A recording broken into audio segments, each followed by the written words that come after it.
To make an assignment in your LawRoom account, you will need to go to the course section of the LMS and choose Assign Courses. Here, you will see a drop-down menu that contains sorting options for your attendees.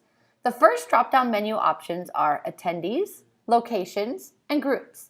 You can choose to assign a course to a specific location or a specific group, or to view a list of all attendees in the account to select from. For this example, I'm going to select the Attendees option. Next, you'll need to select the Supervisor Non-Supervisory designation. This determines which library you will see when assigning to your selected group. I'm going to select Supervisor. Next, you'll be brought to Step 2. Step 2 is where you select the courses that you want to assign out to your users.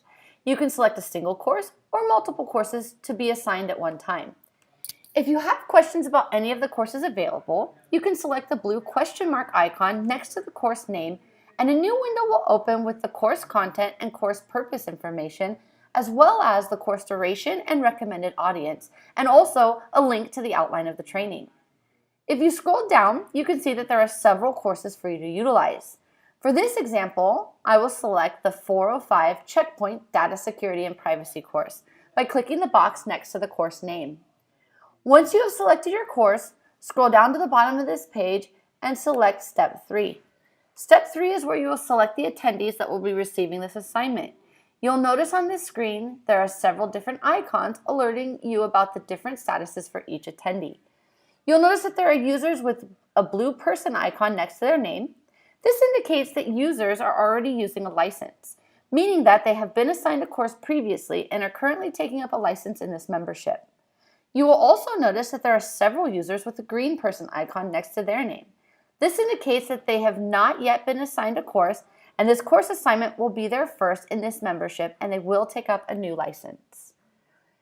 You will see that several users have red X's next to them. This indicates that they have already taken a course that you are assigning in this membership.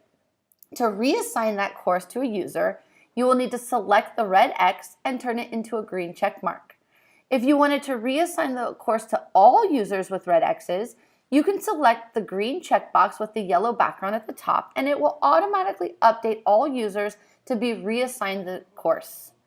If you don't want to reassign the training to those users, you can simply select the red X at the top, and it will move them all back to the already assigned status.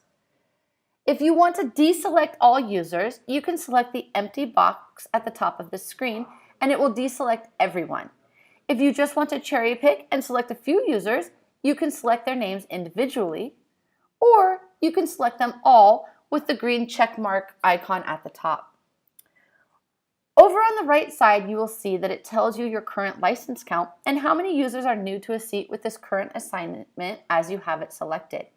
If you have an unlimited site license, you don't need to monitor this as closely as your licenses are unlimited.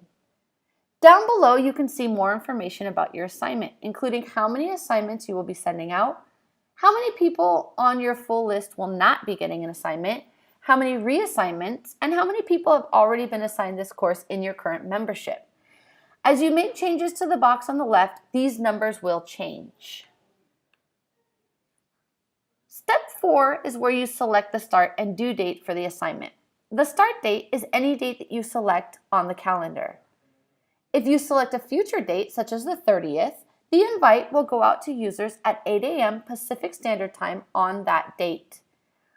Once you have selected the start date, you can select the due date. The due date does not lock your users out of the course once it passes. It simply places them into a past due status. The due date helps to drive urgency to complete the course to your users, as well as the past due status makes it easy to identify them in your reporting so that you can target and notify them that they need to complete their open coursework. Once you've selected the start and due date, you can select Step 5. Step 5 is where you set up the email invite that will go out to your attendees. The first section is the admin contact information. We ask for this information for the invite so that if users have any questions as to why they're receiving this course assignment, they can reach out to you directly. Then, on the right-hand side, you have the sender information. All of our emails come from do-not-reply@lawroom.com, but we mask our emails with the sender information that you enter here so that they appear to come from a familiar source to your users. Down below is where you set up the email. You have the subject line that is customizable. We recommend changing it to say required or mandatory online training, as that typically creates more urgency for your attendees.